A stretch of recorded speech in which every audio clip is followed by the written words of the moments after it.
nos vamos a meter ya en el origen de la lengua española más específicamente, con las influencias fundamentales de esa lengua. Al fin de esta unidad esperemos que le quede bien claro al alumno la importancia del latín, la importancia del árabe, la importancia de lenguas germánicas dentro de la constitución de la lengua española. Y ver un poquito a través de los topónimos, antropónimos, la importancia de cómo el vocabulario, las estructuras del español están asociadas de alguna manera a estas lenguas.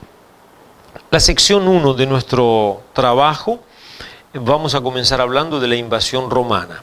Invasión romana a la península ibérica es, por así decir, la llegada del latín desde el punto de vista lingüístico y de la cultura romana, y la influencia que va a determinar la historia del español.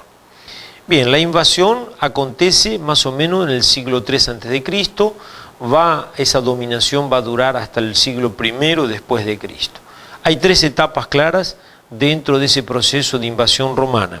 Primero, la guerra Cartago-Roma, los cartagineses, que de alguna manera dominaron parte de España, al sur de España, van a intentar penetrar en el Imperio Romano y evidentemente el Imperio Romano contesta esa tentativa con una guerra en la que los romanos van a invadir las regiones de España.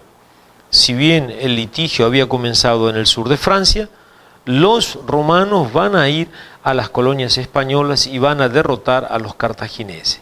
Esto marca evidentemente entre el siglo 218 y 197 antes de Cristo, el momento de la entrada de Roma en la península ibérica. Es el inicio de la colonización, el inicio de la invasión. El segundo periodo es el periodo en que Roma va a intentar anexar nuevos territorios, sobre todo los territorios interiores, los del centro de España, que no pertenecían a los cartagineses. Entre el año 155 y 133, los romanos van a tener una grande anexión de todo el territorio central de España. Y por último, la conquista del norte, prácticamente la totalidad del territorio español, hacia el año 29, entre el año 29 y 19 a.C. Va a ser César Augusto quien va a anexar totalmente España al Imperio Romano, y aquí comienza evidentemente una romanización general de estas tierras. Romanización entendemos básicamente el predominio del latín, de la cultura romana, de la lengua. Pero hay que dar algunos detalles. ¿Qué romanos son los que llegan a la península ibérica? ¿Qué ciudadanos van a traer un poco de Roma esta realidad? Y aquí evidentemente tenemos la presencia del soldado romano. Evidentemente quien va a llegar son estas personas, que el soldado romano es una persona rústica, una persona de guerra, con poca formación. Podríamos decir que traen el lenguaje, el latín vulgar, el más común, utilizado por los sectores menos cultos de la sociedad romana. Entonces este va a ser el sustrato, la base sobre la que se va a sustentar el futuro español. Pero sin duda que esta influencia es fundamental. Más del 70% del vocabulario que el español tiene viene del latín. La presencia del latín en nombres de ciudades, de regiones, en nombres de apellidos de personas, es notable, es de gran influencia. Es difícil entender el español si no entendemos de alguna manera toda esta influencia latina.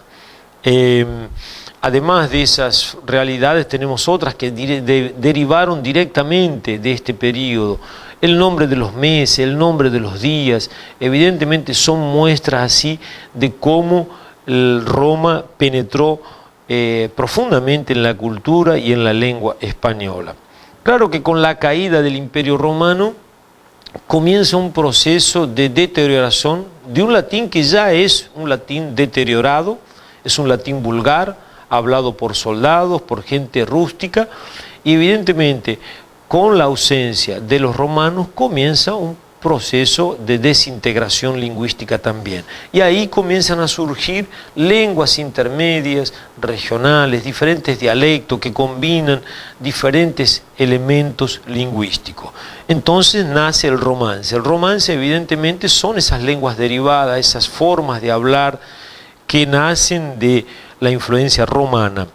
La Iglesia, de alguna manera, va a ayudar a la persistencia del latín dentro de España, no solo como influencia de la nueva lengua, sino también va a ayudar a la persistencia, al latín mantenido vivo. Vean un poco las proporciones de influencia que podemos detectar en el español. El 75% del latín, un 10% de la lengua griega, un 5% del árabe y un 10% del resto de nuestras influencias. Es decir, el romance es una consecuencia directa del latín, la lengua de Roma.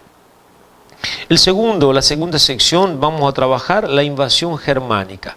Los romanos comienzan a perder importancia y fuerza y comienzan a ser invadidos por, podemos decir, hordas del norte de Europa. Los germanos, los bárbaros, venían invadiendo toda esa región.